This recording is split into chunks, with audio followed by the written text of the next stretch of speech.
You have to be really intentional about putting a team together. I was in! Crawled out of the pound and started screaming. How good is Joey Bosa? Herbert, rolling, looking, throwing, end zone, touchdown, intercepted. Derwin was there. You got to be on a mission every day in the NFL. But even more than that, you got to be on a mission together. Great hands, Keenan Allen. The Los Angeles Chargers select Rashawn Slater. Asante Samuel Jr. That was that. Oh, I'm stopping y'all boys. That's what it's Intercepted, picked up by Michael Davis. Explosiveness from Eckler. There's Murphy. Boy, he blew that up, didn't he? It is picked off. Nasir Adderley. 50-50 ball is 100%. Mike Williams. Uchenna Nwosu. And that one is it. Time to bolt up. Welcome to another episode of Chargers Unleashed. Jake Effner and Dan Wolkenstein here with you from the LA Football Network. You can, of course, find us on Instagram, Facebook, and Twitter at LAC_Unleashed, on YouTube, and wherever you find your podcast. This episode today is being brought to you by Brewery X, UFC Fit in Temecula, Charger Bolt Family, and Manscaped. Make sure to use the promo code LAFB20 and get free shipping off of manscaped.com. If this is your first time tuning in, welcome and thank you for checking us out. Super excited today. Dan, as of today, we are officially 10 days away from the Week 1 matchup, Chargers against the Washington football team. And what better way 10 days out to put us in the mood with a special guest? As always, I leave the floor to you, sir. Do the honors. Yes, we have a special guest in the house today from Mesa, Arizona, fellow Jackrabbit and Utah State Aggie. He has dabbled a bit in basketball and volleyball before committing to football, where he became the first football player in Utah State history to earn freshman All-American. In 2018, he had two separate 3-sack games against Josh Allen and Russell Wilson to finish the season with 10.5 sacks. He is now reunited with Corey Linsley and Brian Bulaga here in LA, rushing the quarterback on Sundays. Kyler Fackrell has been flashing all over preseason, balling out on defense and special teams, and is now kind enough to take a few minutes to join us on Chargers Unleashed. Kyler, thank you so much for joining us on the show. How are you? How's the family? Hey, thanks for having me. I am great. The family's great. The weather's great. The beach is great. We're happy to be here in Southern California. Yes, the weather is great. The fact that you're able to be in Southern California, we were talking about offline. The fact that you're still able to wear the beard with it being this warm, I'm impressed. I give you kudos, my friend. I appreciate that. Getting a little hot, but I think we'll keep it for a little bit longer. Yes. Who has the best beard on the team before we get started? Who would you say has the best beard?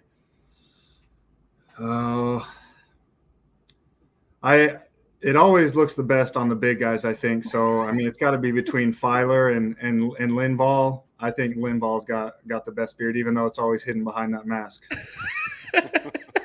Ain't that the truth? Ain't that the truth? So, look, I know you just got out of practice. How was practice today? Anything stand out to you? It was great. No, it was good work going into a little bit of a longer weekend, thankfully. So, yeah, it was. I mean, we went hard, padded practice. So, yeah, just kind of trying to get the win, get everything ready for the real thing.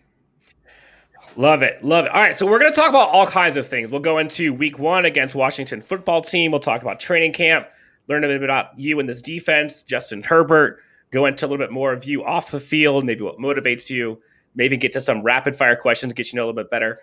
But let's just start with kind of your decision to join this team in LA. You've played with some pretty impressive defensive players in your 6 years in the NFL. What was it about the Chargers team and this defense that was so intriguing for you to sign with this team this offseason?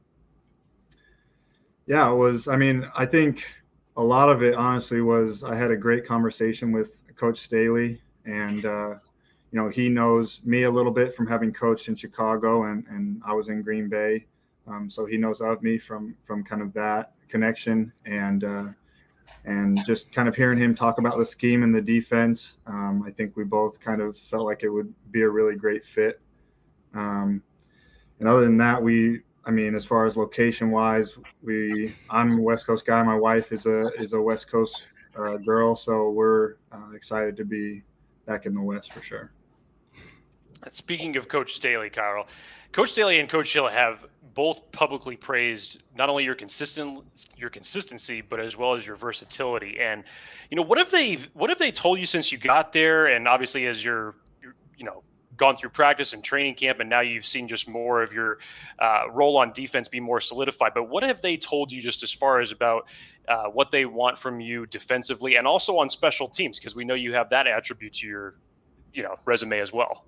Yeah, I hope to be able to contribute, and I think their expectation is for me to be, I guess, kind of a rotation, third like rotational player defensively, and to start on, probably as many special teams as I can, and contribute in that way as well. I guess it hasn't been super spelled out. We're still, we're really kind of just closing camp, and I think the focus has been more on and just kind of individual improvement and kind of, working to get better. But I think that conversation is coming as far as moving into the season, what the roles are going to be at this point. Now, we've had your teammate Drew Tranquil on with us previously, and we talked about the mentality required to excel on special teams and how important that phase of this game is, especially with what we've heard Coach Staley talk about recently. And I'm sure you've heard about the struggles with this team that it's had historically when it comes to special teams in the past. But what specifically do you think that the team needs to change or to do right now when that shit, when the regular season comes as far as the special teams go?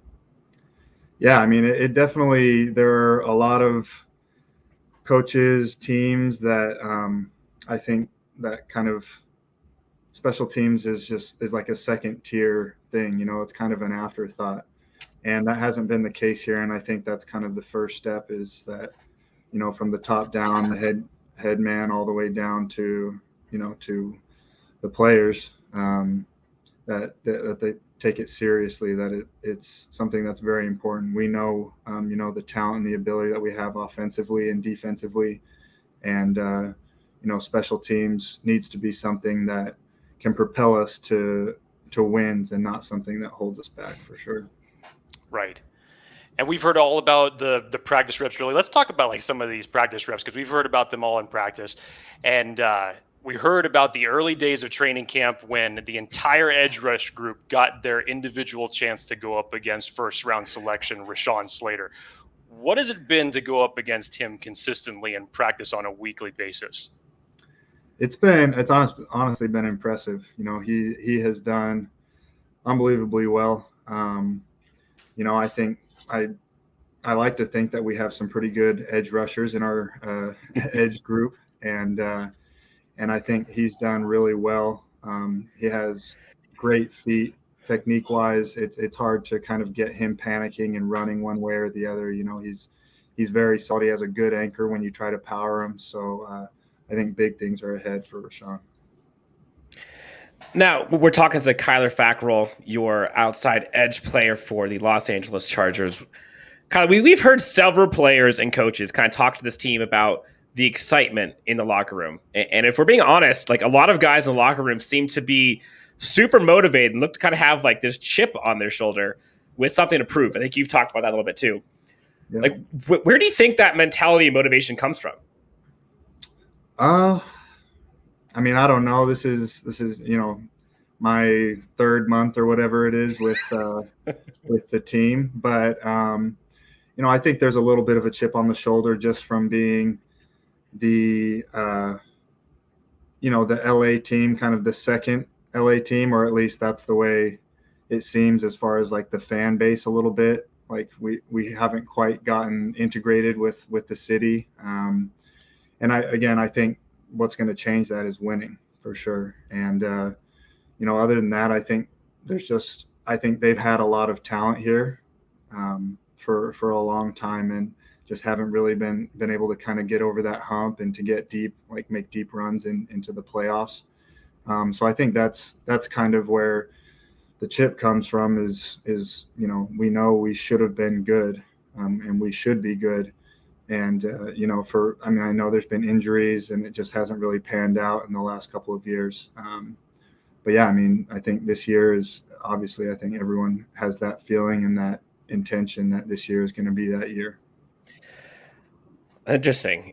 You hear a lot of talk from the coaching staff about like team identity and people have like chipping on the shoulder and doing it their way, your way. With you, Joey Bosa, Nwosu, Chris Rumpf, you got your coaches, Jay Rogers, Gift Smith, coaching on the defensive line, outside linebackers.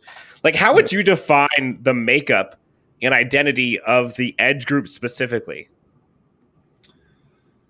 I think we have a lot of talent on the edge, and I think we can make a lot of things happen. And I think a great thing about just the mentality of Coach Staley and Giff and Jay is that they're going to let us be free. We still are learning each other as far as being able to play off each other naturally while rushing with, certain inside guys. But I think they really have set it up to where we can go inside or outside. And then there are kind of specified times when the inside guy can go inside or outside and we're playing off of them. And I think it's going to be really organized, and guys are going to have a clear idea of what they can do as far as where they can take their moves and pass rush lanes. And it's going to be a lot of fun once we kind of get a good feel for each other and the bullets start flying. Now, folks who have seen highlights or have seen you back when you were with the Packers or with the Giants, we've seen like the 10.5 sack year. We've seen a lot of like the hustle, instinctive plays. You kind of seem to have a very heady way of going about doing things. What do you think, like, what should fans expect from you this season on defense specifically, like from you? And like, have you heard anything from the coaching staff? Like, are you starting? I know you mentioned you're kind of going to be in rotation. Is there going to be like a defined number 2 behind Joey Bosa? Like, what's that whole situation going to be like for you guys?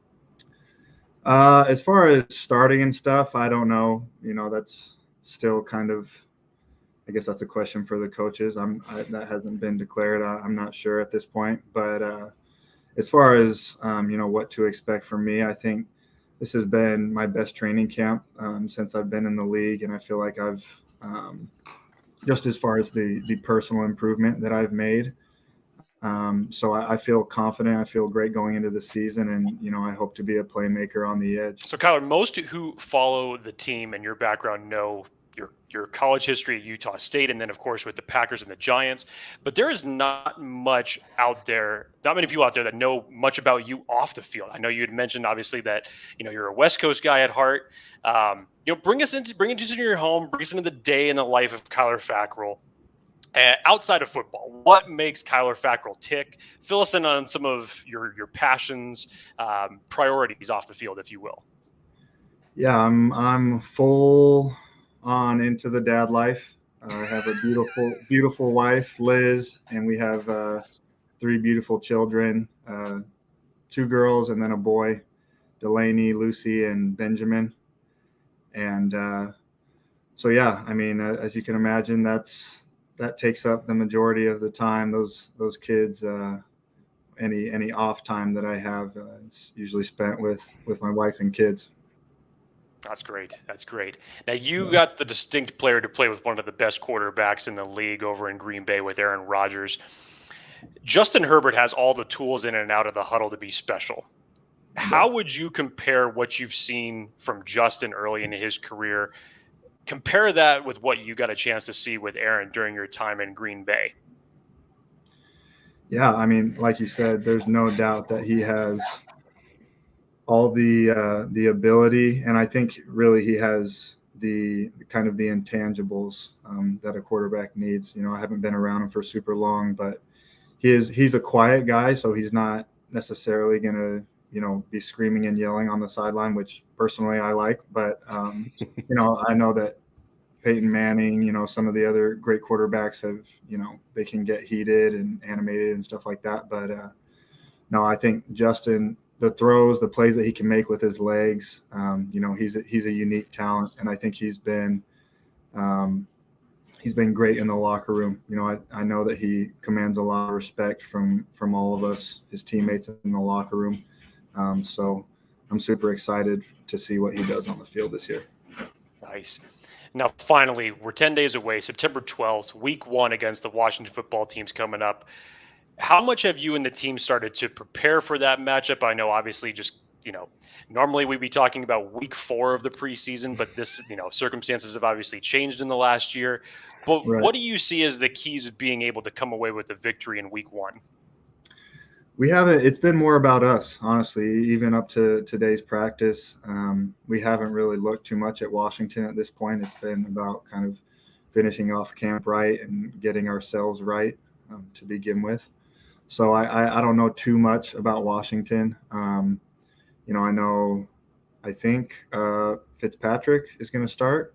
I'm not totally sure on that, but obviously he's a vet guy.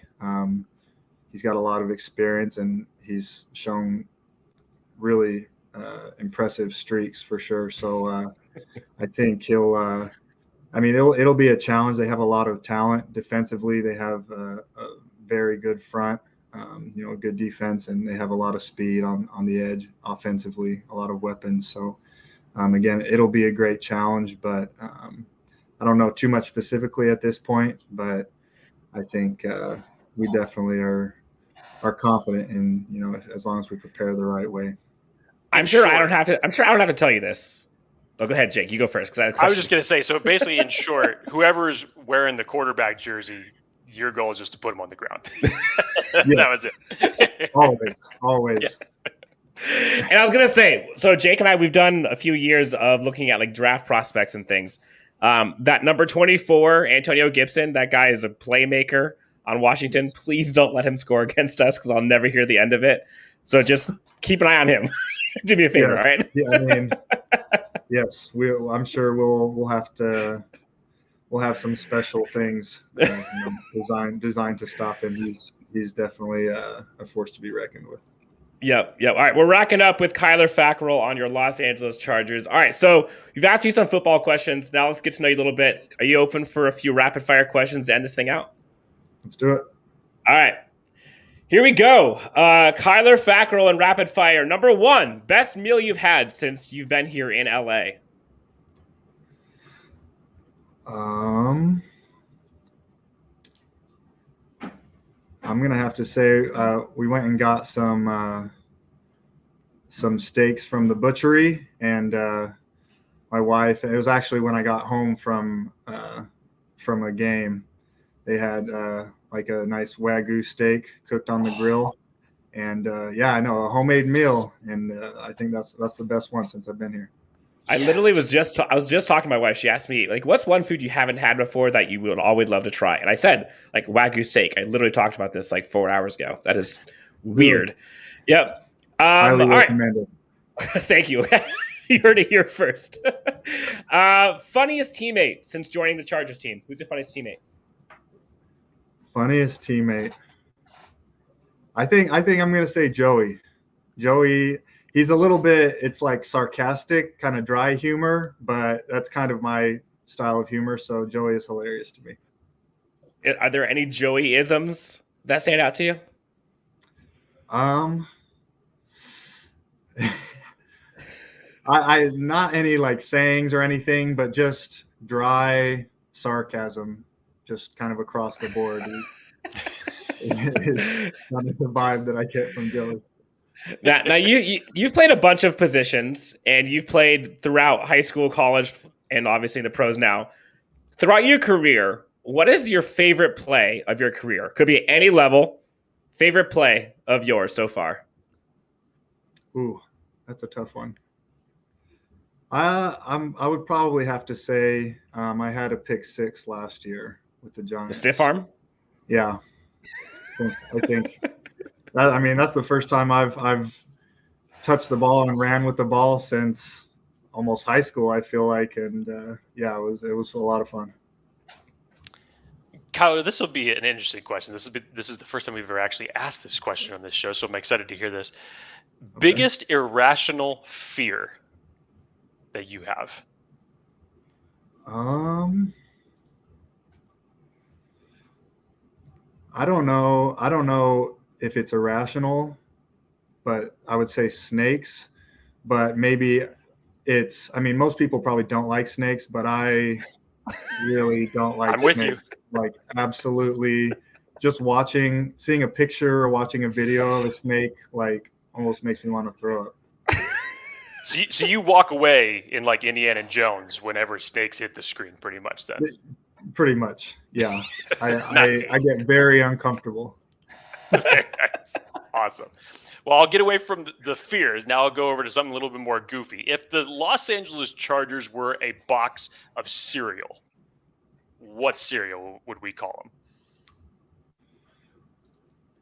Oh, let's see. I'm going to say Lucky Charms. Ooh. Like it. Especially for this year. I like that answer. Yes, please. I was going to say Tricks if you had no answer, because I was like legitimately thinking, man, I feel like this team has, especially defense, has so many tricks up its sleeve. But Lucky Charms, I'll take that all day. All right. It's game day. Heads in the locker room. Hour before kickoff. Getting your mind right. You got the headphones on. What's on Kyler Fackrell's playlist on game day? It's a little bit of, it's kind of a mix of some rap and hard rock. It's like just specific songs, but I don't know. There's some Kanye West, some Jay-Z. There's some Rage Against the Machine. Oh, yes. Kind of a little bit of a mixtape. I like it. Now, are you for or against Drake as a like hype song or hype music?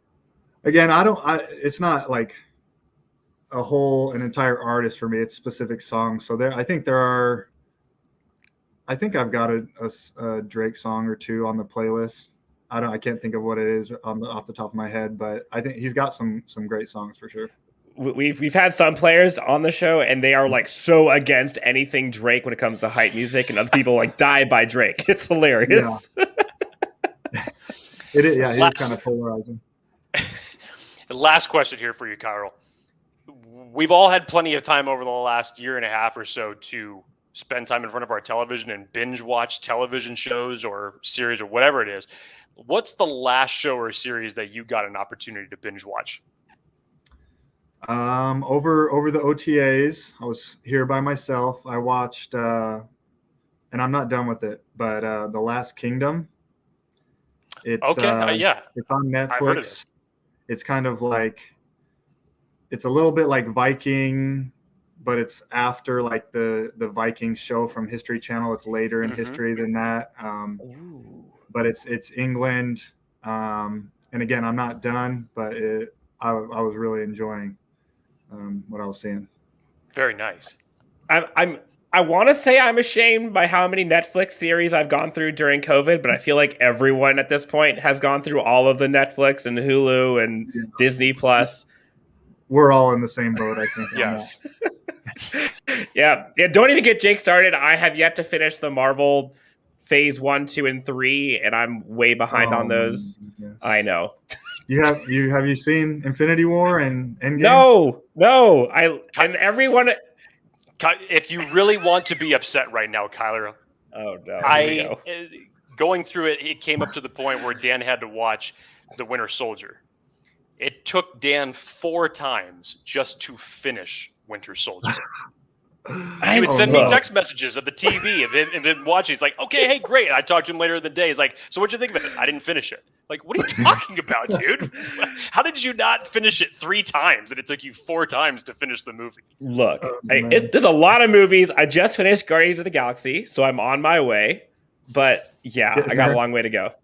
There's like 22 movies or something in the whole thing. So it is a lot. And I literally didn't know that all those movies were connected until Jake told me like 8 months ago.